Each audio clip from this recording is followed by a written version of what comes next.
Hello and welcome to Wednesday's edition of Cracking the Cryptic. And if you've been watching the channel for the last few days, you'll know that Mark has been covering Christmas-themed Sudokus in his video every evening. Well, now it's my turn. We've decided to give this puzzle on screen a shot, and it's with some trepidation. It's quite rare that we're in two minds about showcasing a puzzle, and this is one of those occasions.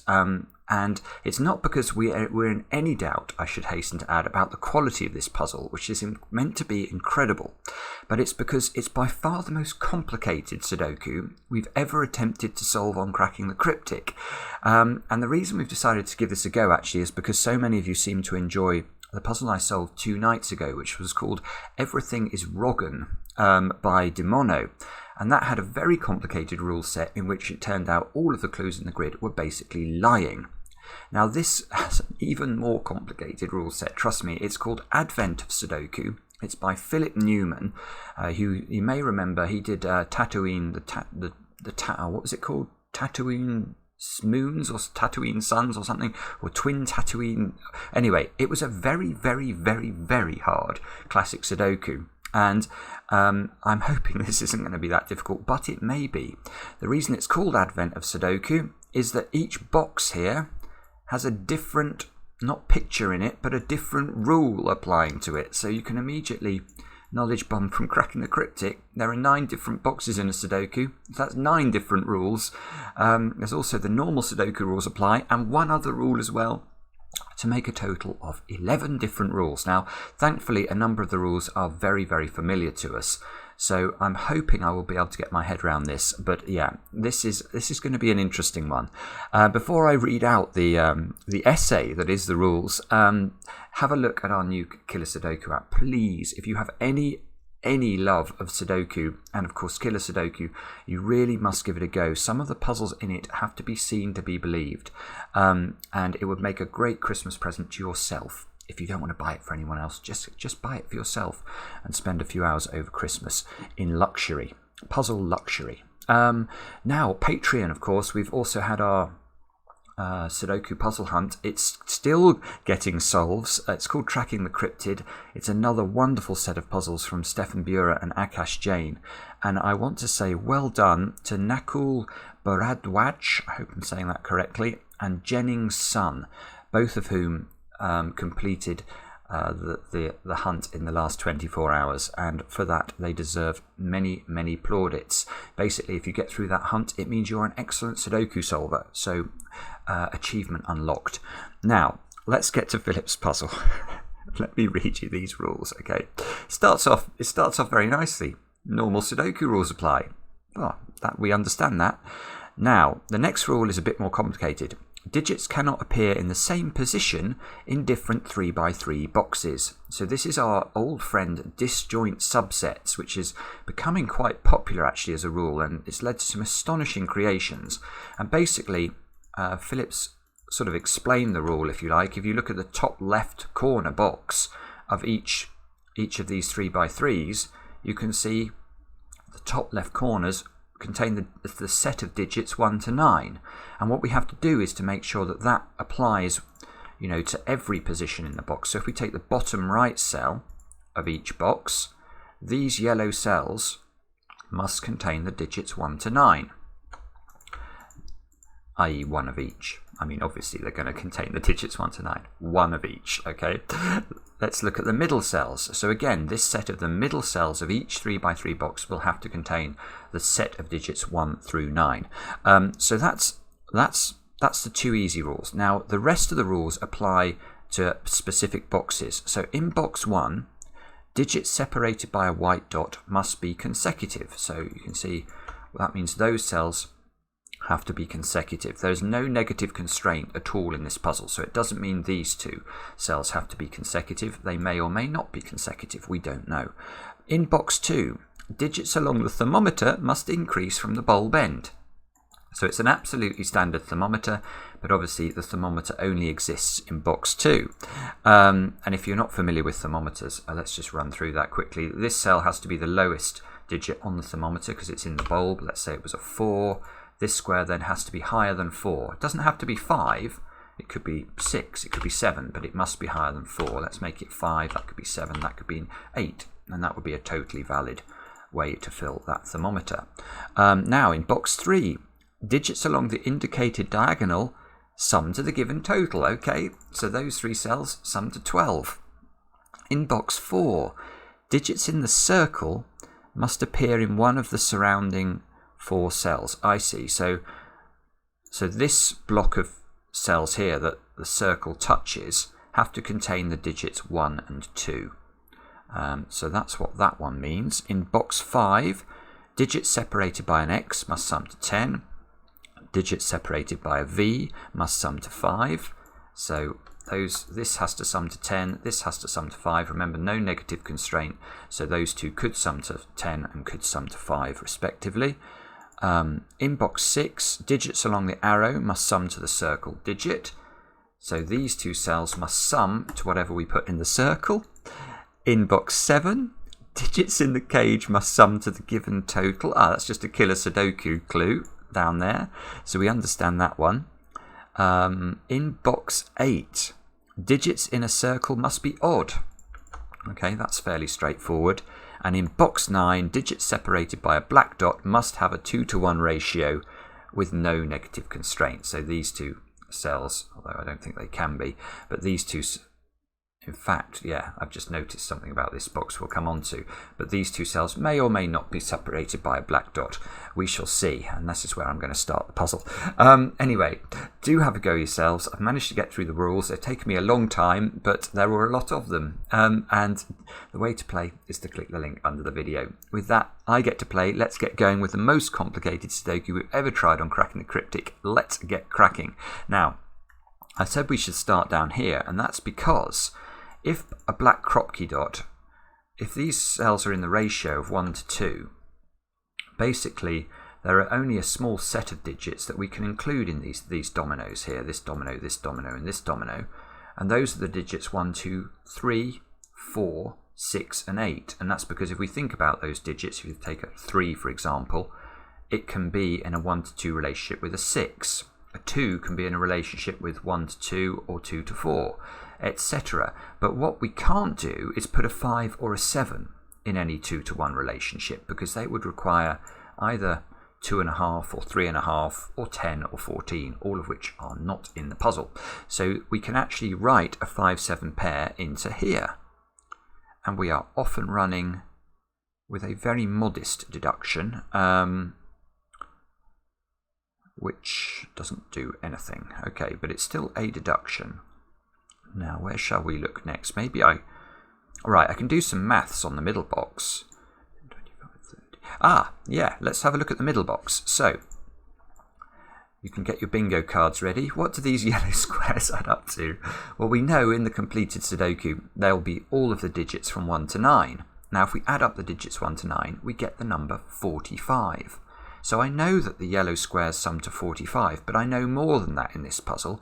It's not like Demono's puzzle. I know those 2 add to 10. That's another 10, so that's 20. Another 5 is 25. 5 in the box, so that's 30. That means these 2 squares, in order to make sure the whole box adds to 45, must be adding to 15. And they can't be 7 and 8, so those 2 squares are 6 and 9.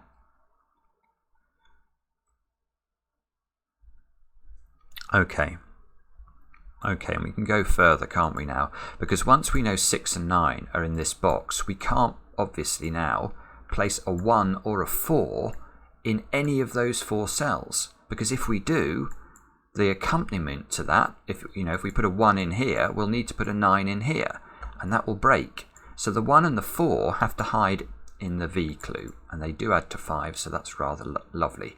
And now we get... So these squares are either 2 and 8 or 3 and 7.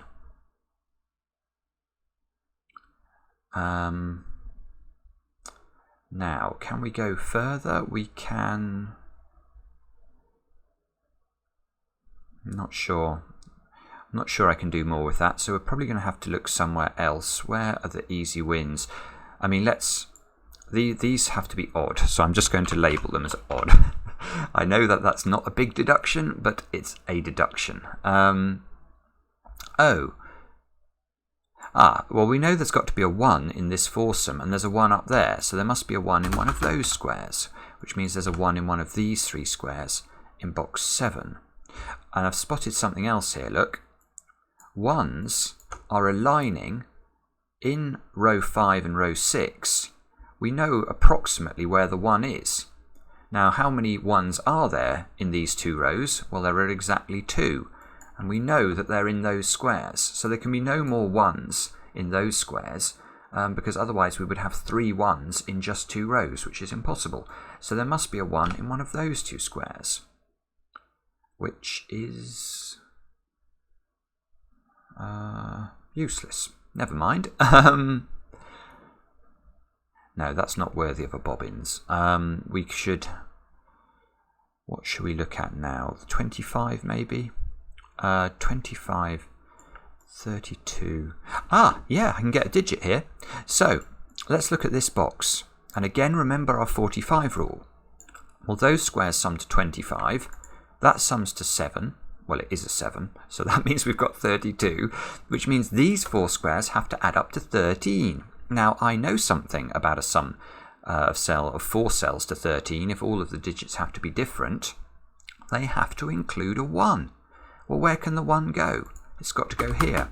And the reason they have to include a 1 is that if you add 2, 3, 4 and 5 together, which are the lowest other digits you could choose, that adds up to 14. Beautiful. Our first use of disjoint sets. The 1 is in the top right corner of box 7. So you can't put another 1 in the top right corner of box 6. So that's not a 1. This is a 1. Now that means 1's got to be in one of those. Oh no, it doesn't. It's better than that. 1's got to specifically be on this domino. And it's in a 1 to 2 relationship. So this is a 1-2 pair. And now 8 must be here. So this is a 4-8 pair, and this is a 3-6 pair. And all of a sudden, actually, we're doing quite well here. 6. So this row, we still need to place 2, 4 and 5. I'm going to label that up just while I think about it, if that's all right, because I can see that one can't be 4.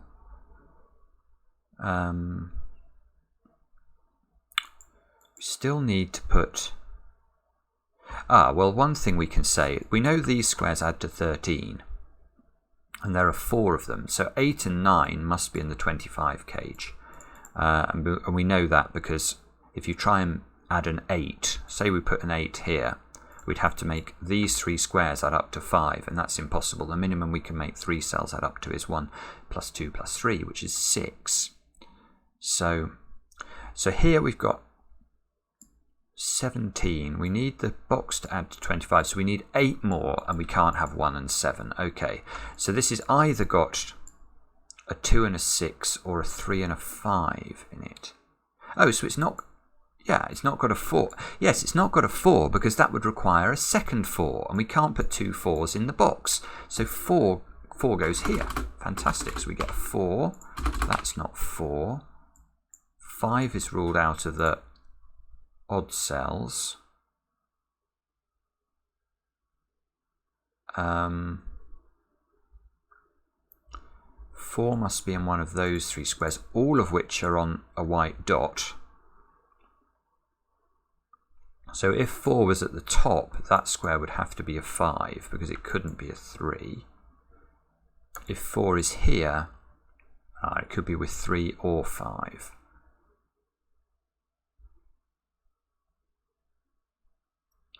Two's got to be in one of these cells. I was about to say it can't be in that one because that would map to that, but of course it doesn't. This 2x2 box is not the same thing as a 3x3 box.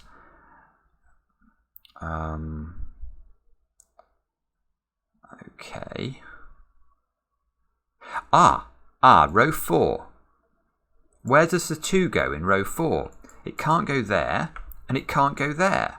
So it must be in one of those 2 squares, and therefore this must be a 2-8 pair, which is lovely. That means that is a 3-7 pair, which which means this one gets restricted. That's not 3, 7. That one gets restricted. Well, that was, I think that was already restricted, actually. I just didn't spot it.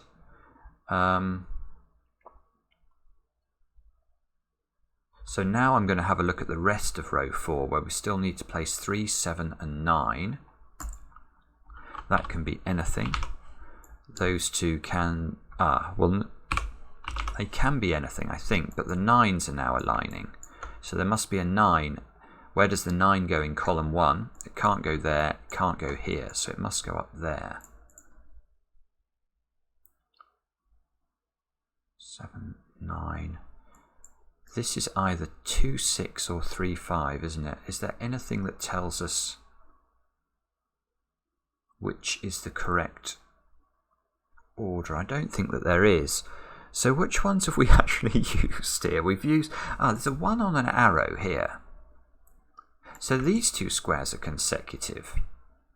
Because we know those two add to this, once we know this is a 1, these two digits are consecutive. Now, that can't be a 2.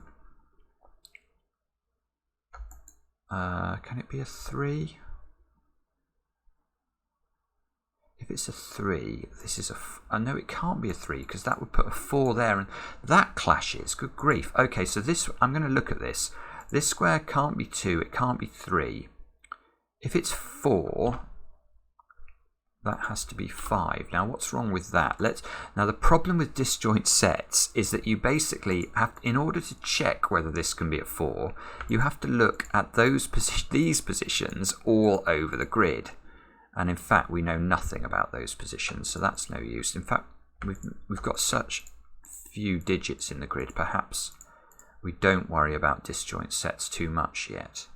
I think this can be 4, 5. This can't be 5 though, because then that would require a 6 here. That would clash. It also can't be 6 for the same reason. So 7. 7 doesn't work, because that would put an 8 here, which clashes with that. 8. If 8 doesn't work, we are in clover. 8, 9.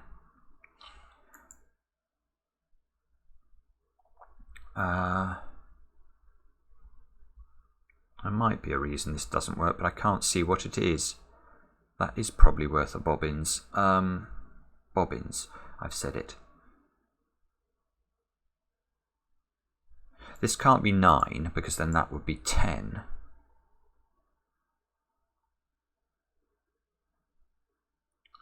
It's got to be a 1 in one of those two squares by Sudoku, look.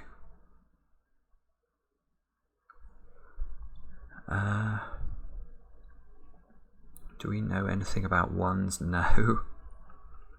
Oh dear. I think I'm getting stuck here.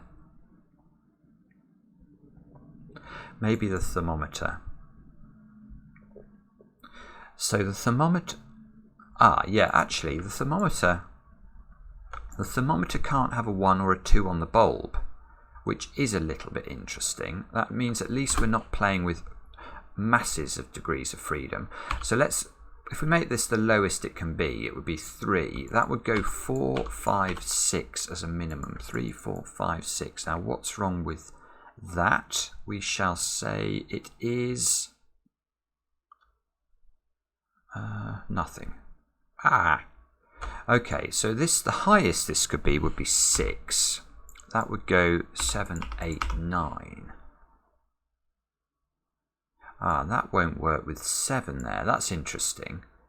So actually, let's just fill in the gaps here, and then we can have a look at this, because this might be quite good. We've got... So these are basically the 4 options for each of these cells. But this 7 takes out 7 from those squares. So this now can't be 6. Because if it's 6, we needed the 7 there, which we can't place. So this is not 6. It's not 4, because there's a 4 in its column.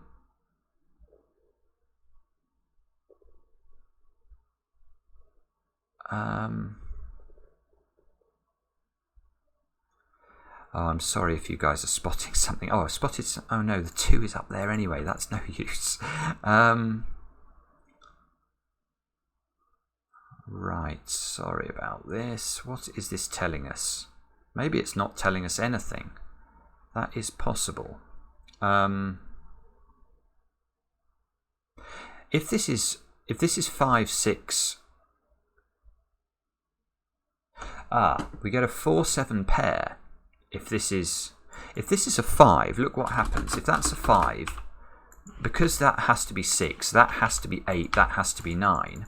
You've now got, look at those two squares. They see 1, 2 and 3 in the row. They see 5, 6, 8, 9 in the box.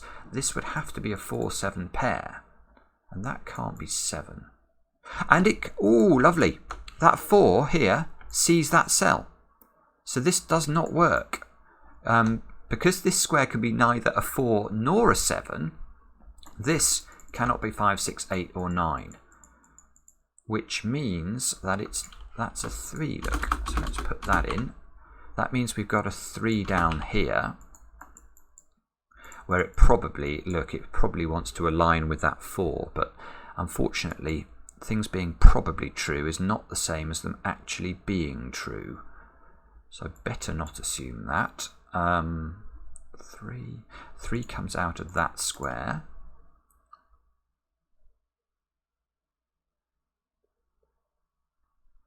What sees this square? This square is seen by these squares, none of which seems even remotely useful. Well, if that was a 9, it would be useful. But if that was a 9, it would be a very easy elimination to make that a 7. Oh dear. So I think I've looked at... I haven't looked at this box yet. 12. So these 3 squares add to 12. This means these 2 squares add to 9. And they can't be 3, 6. Or they can't be 1, 8 either, because you can't put a 1 in either of them. So this is 2, 7... or 4, 5. Now, 4 doesn't go in this square because of the 4's at the bottom. That means 5 doesn't go in that one. And 2 doesn't go in this one because of the 2's at the bottom. So there is... Now, I'm actually going to be careful here. Let's just double check all of these positions now. Well, I don't have to check these because they're obviously in the same column, but those two... If that was a 7, that would force that to be a 9. This one, we've got nothing. We don't know anything about this at all.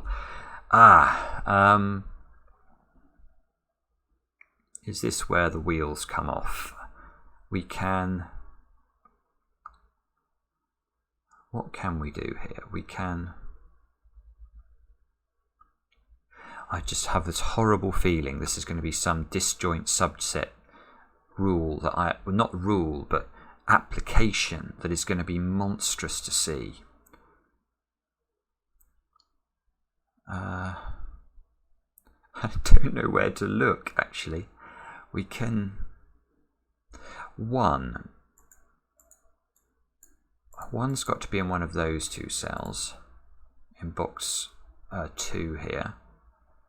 So one's got to be in one of those 2 cells in box 8. That doesn't look like it's the place we need to look, does it? How do we get a grip on this? What is the most sensible thing to look at? Is it this? Because is this interacting with this? If that's 7, that's 9. What's that telling me? Is that causing a problem somehow?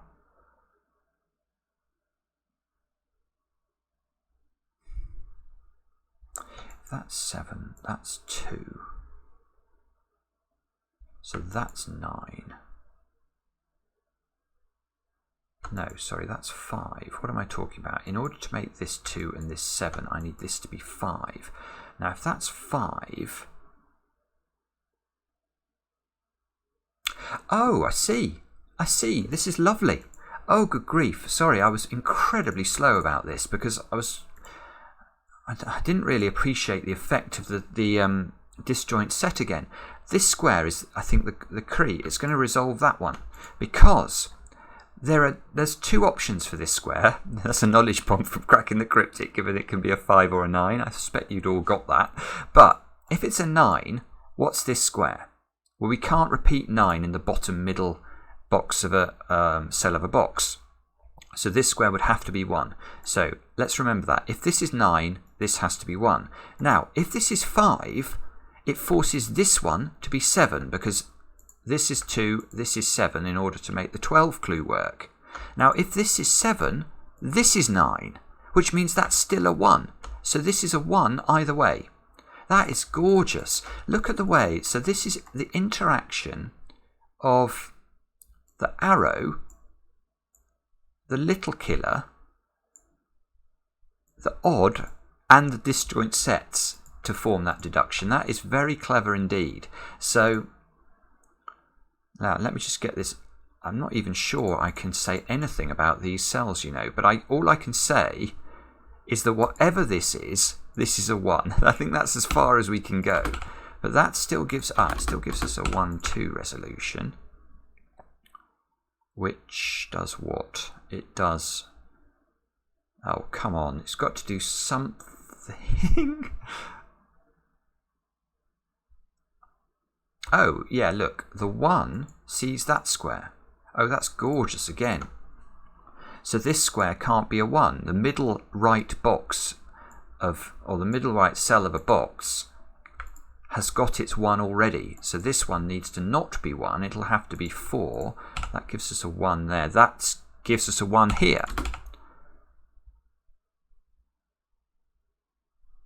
Which probably does something else.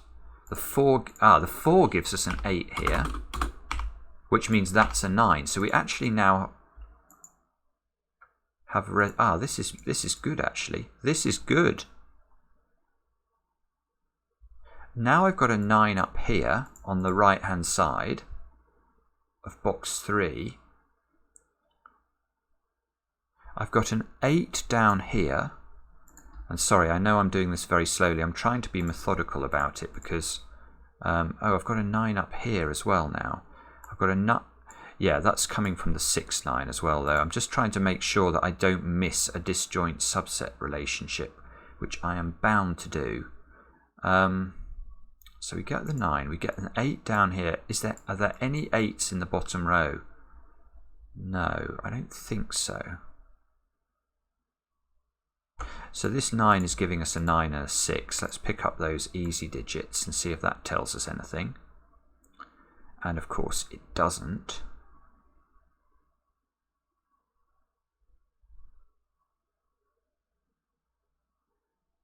Eight here, 8 here. We've now got a 1-8 pair in box 3, which again, now I'm trying to do this logically. I'm looking at the dominoes. I'm not seeing anything though, so I don't think I know how to resolve that. Now I've got 2 to complete this column. Look, we've effectively got 7 digits approximately placed.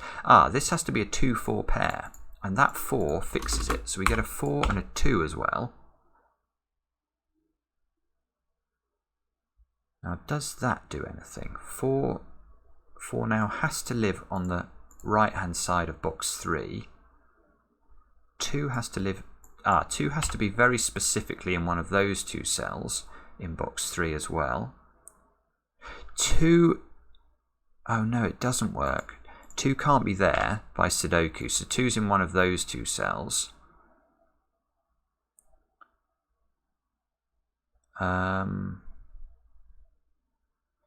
Right, so now we've got to figure out what, if anything, all this means. It feels like it should have done something really useful, but I don't know that it has done.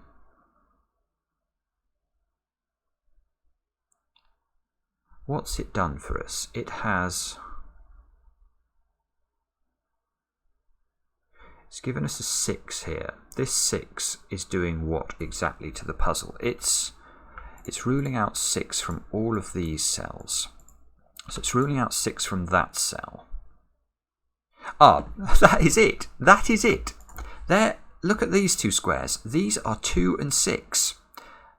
Yes, I know I've just stated the absolutely obvious, but I'm trying to make the point that this square can now be neither a 2 or a 6, but those two squares had to add up to 8, and they couldn't be 1, 7, so they were either 2, 6 or 3, 5. So this is now a 3, 5 pair, which does feel like a good deduction. Now we can delete this because this is now 2, 6, 8 and 9. And 2 can't go at the bottom there. 3, 5. This can't be 3 anymore in box 1. So the 3 is now, well, it's not that surprising. The 3 is now on a consecutive square, and it's probably still going to be here, isn't it? Now, can we get something else? So 5 is now appearing in both left-hand bottom domino squares. We can...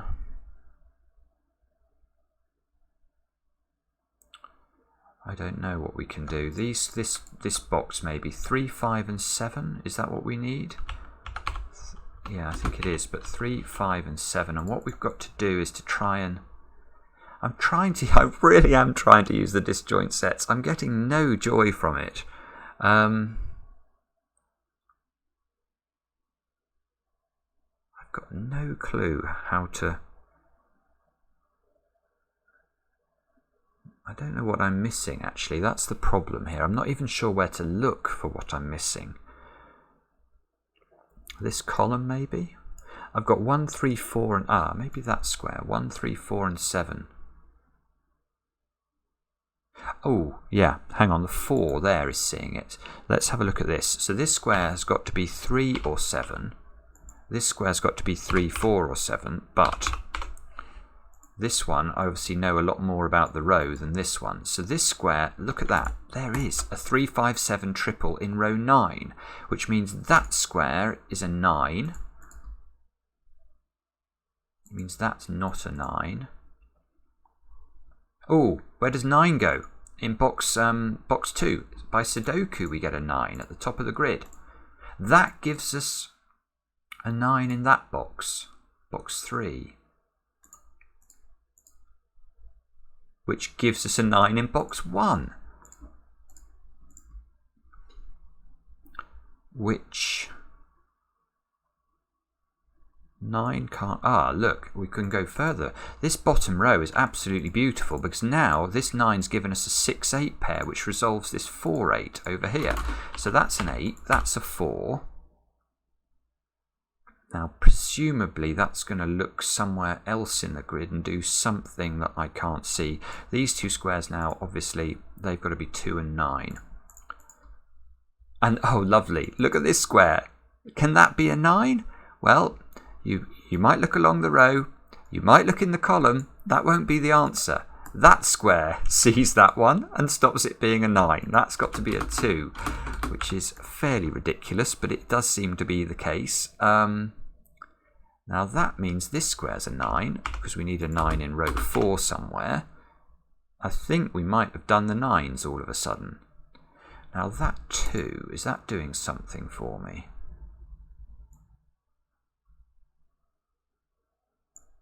I don't think it is, actually. The problem is I'm bound to be missing one of these funny things. 5, look, has to be... 5's got to be in one of those cells. Is there a 5 anywhere seeing these cells? No, if we knew which way round these two would be, there might be a 5 to help me. He says, desperately looking around the grid in these dominoes for a 2 or a 5 and not finding any. Good grief, this is not an easy puzzle, is it? Let's have a look down column 1, because I've got this 3, 5 pair I've not really used. I need 2, 6 and 8. So this one is just a 2 or an 8. Oh, there's a naked single. That square can't be 2 or 8, so that's just a 6. Wow, okay. Does that do anything? No. It doesn't. So this is a 2 or an 8. Oopsie, sorry. Delete. I just want to put 2 and 8 into options there. 2! This 2 now sees that one across the other side of the grid. This puzzle it's mind-bending. This is an 8, so this is a 2. That does what? That fixes the 8 and the 1 on this side. That gives me the 1 here. 1s look like they're now finished. This 8 is seeing... I don't know what it's seeing. I've got no idea. Good grief. Okay. Oh, I've got something else though. 2 by Sudoku is now locked onto the dot. And 2 can't go with 1. So there's a 2 in one of these squares. And you can see that it's got to be in a consecutive relationship, therefore with a 3. And the 3 must be at the bottom by Sudoku. So that's a 3-2 pair. So this wasn't a 3-4 pair after all that. 2 now comes into this square by Sudoku, which means that square's a 5. Oh, and of course that resolves this diagonal. So now this must be a 4. That's not 4 anymore.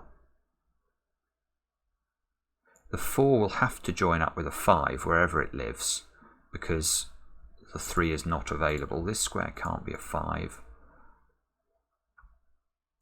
These two can't be 8 anymore. 8's got to find a home in the box. It's got to go in the top row.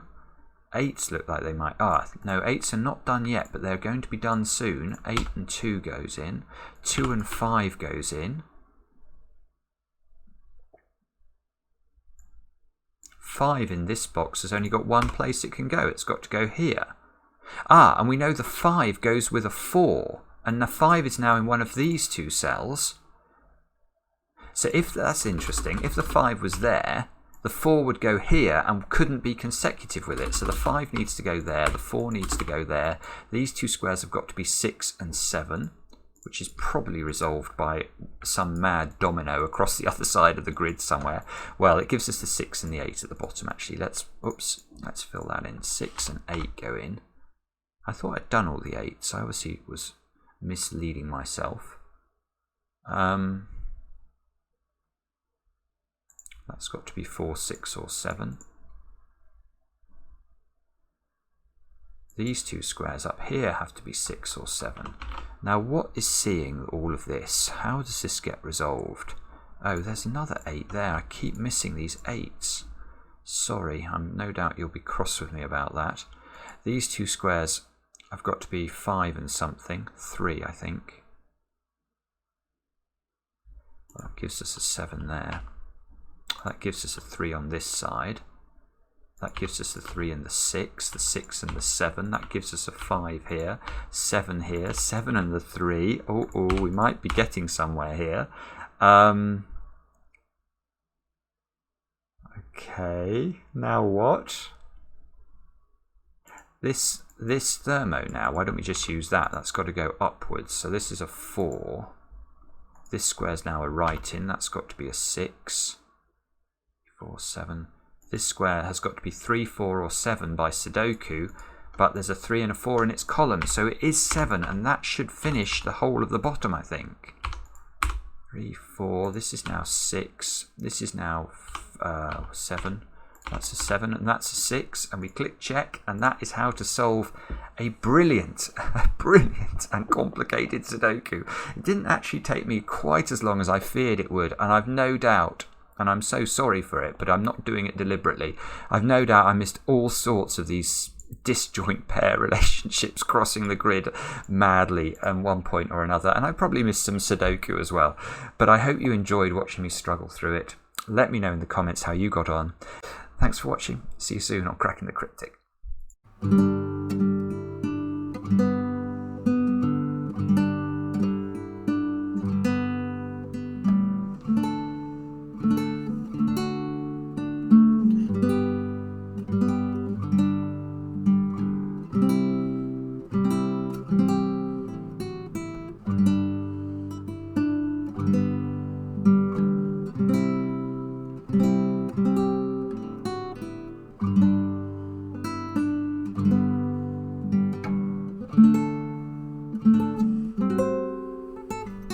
you.